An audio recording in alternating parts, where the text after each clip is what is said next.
Well, the unthinkable has happened. I'm actually looking forward to this next episode.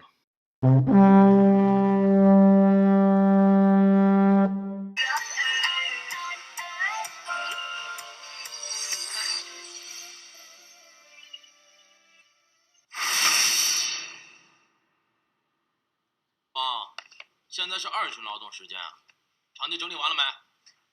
整理完了。整理完了，就替我们把箭袋背回去。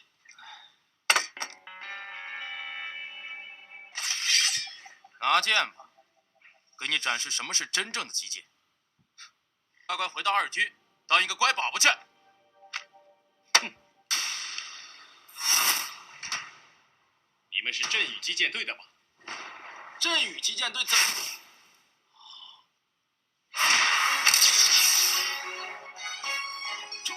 中马就和他们一起起哄，算你聪明。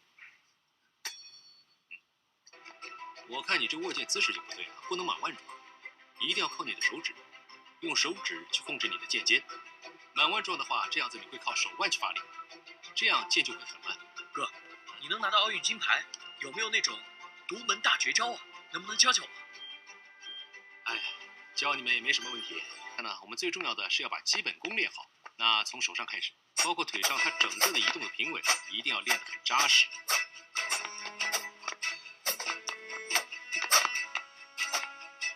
你能把这些基本动作都练到我这个速度，还怕不能打遍天下无敌手吗？人的招数，只要你练到够准够快，都能成为绝招。我明白，谢谢师傅。So this is pretty interesting because that was the actual Olympic medalist from the 2008 Beijing Olympics, a Chinese saber fencer who won the second ever gold medal for China. I believe during his prime he was ranked number 2 in the world, so he's an actual fencer and they got him onto the show. I wasn't really expecting that.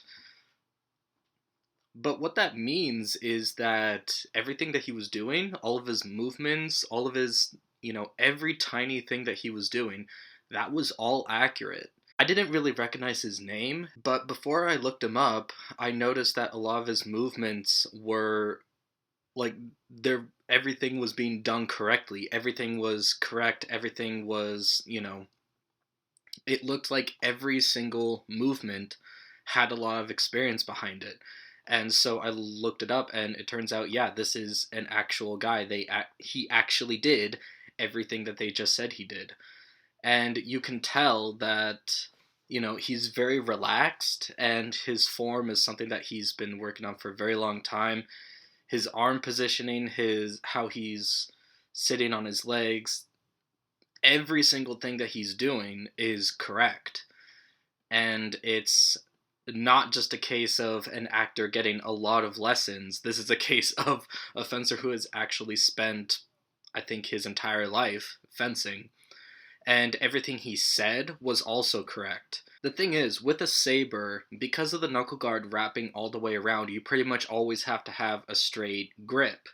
There are some variations, but for the most part they all look roughly the same, just due to how the weapon is designed. But instead of foil or épée, especially if you have either a French grip or a pistol grip, really, where basically it's supposed to line up with your arm, so it actually is supposed to be inside the wrist, the saber is meant to be on the outside.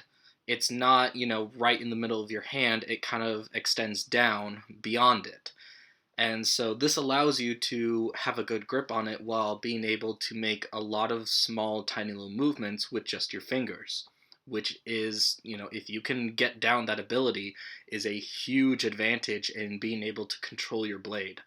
So what he said about that was very accurate, and that's kind of the thing that I like about bringing in a guy who was an actual fencer. Like, from how this scene was set up, it almost makes me think that he might have come in and just, practically written the scene himself, because he immediately picks out a few things that might be small adjustments, might be big adjustments, but he picks out the things that are the most relevant and will make the most difference.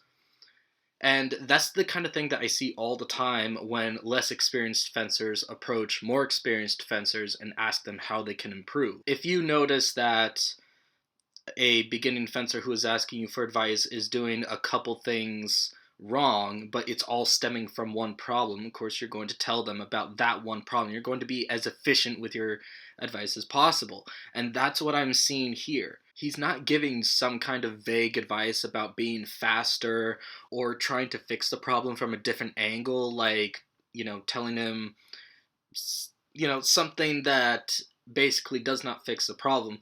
He correctly identified one thing that is probably causing a multitude of problems and told him how to fix it. In this case, how he was gripping the weapon, which I think is something that a lot of people who don't have a lot of experience fencing, they wouldn't have been able to see. Because in their minds, it's just, I'm too slow.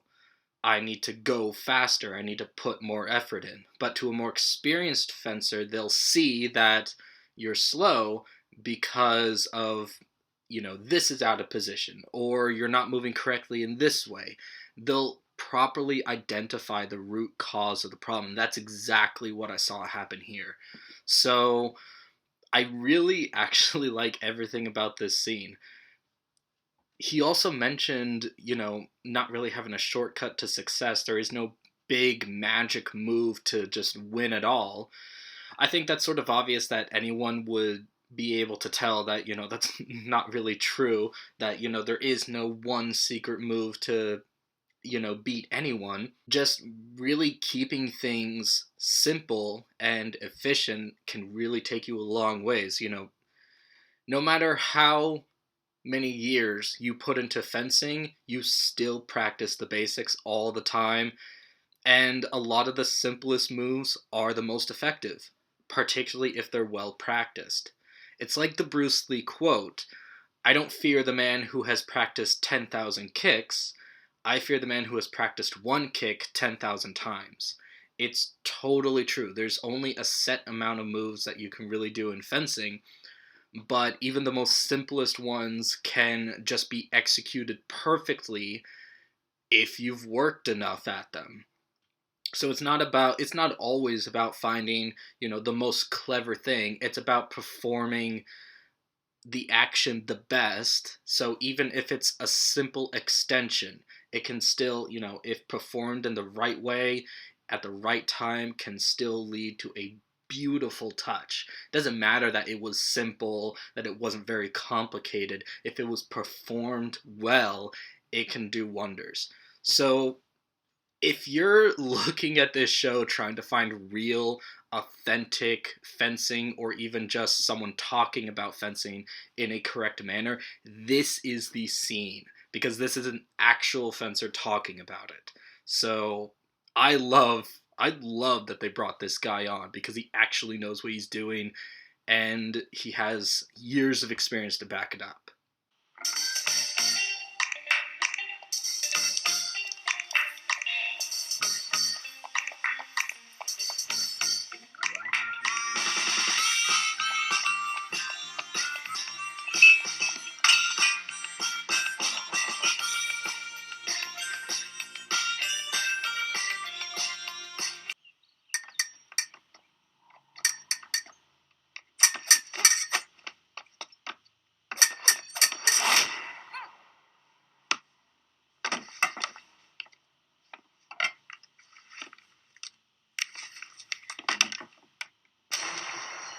输了。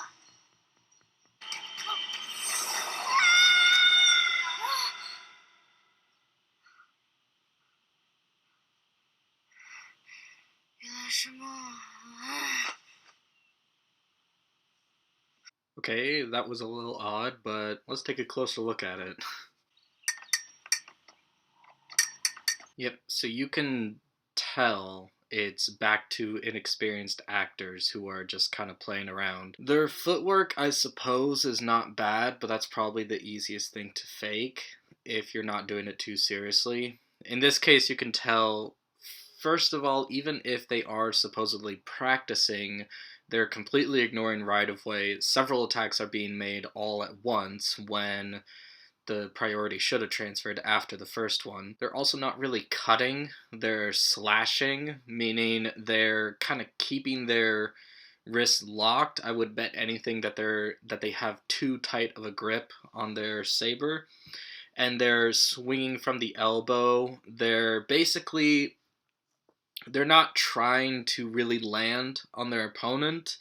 They're trying to just swing it through the air. They're also coming forward and doing the thing that's been done so many times, not actually trying to attack their opponent, but attack their opponent's blade. It gets the, sound going. From an inexperienced eye, it looks like sword fighting. It's really not. It's not any form of fencing. It's not sword fighting. They're just both reaching out, clashing, and then coming back again. That's not actually trying to beat your opponent in any way, not trying to score, nothing like that. So every single thing about this is fake.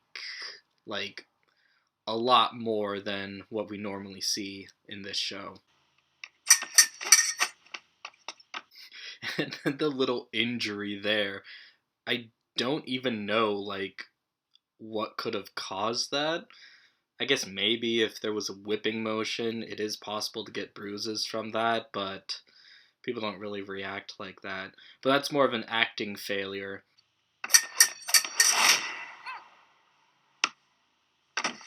Now, where she hit, that actually is on the verge of being on target. It's very close to being outside of valid target area, but it is technically valid target area. But then she fell over. You can see right here, the blade bent. It took almost all of that force, You can still feel it. It kind of pushes against you. But I don't know of a single person who's ever actually been pushed over. People do fall, but it's usually their own fault. I've never seen anyone be pushed over by any kind of fencing blade. Some are more stiff than others. A lot of epee blades are probably the stiffest of all because of how they're built. And then there's also different manufacturers who make some blades lighter, some blades stiffer. So there is a range, but even the stiffest epee blade I don't think would be able to push someone over. It's designed to bend. But all this is happening in a dream, so I don't know.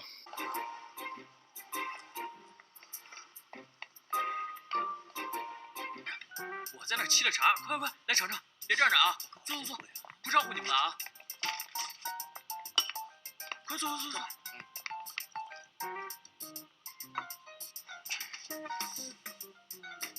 长难装啊！来，慢用慢用啊，小心烫啊！哎，南明，他会不会给我们下毒啊？哎呦，武侠剧看多了吧你？他要整我们用这么麻烦吗？ 我倒是要看看他要耍什么花样。 Well, I don't know why I said I was looking forward to that. I don't know. This episode was pretty average.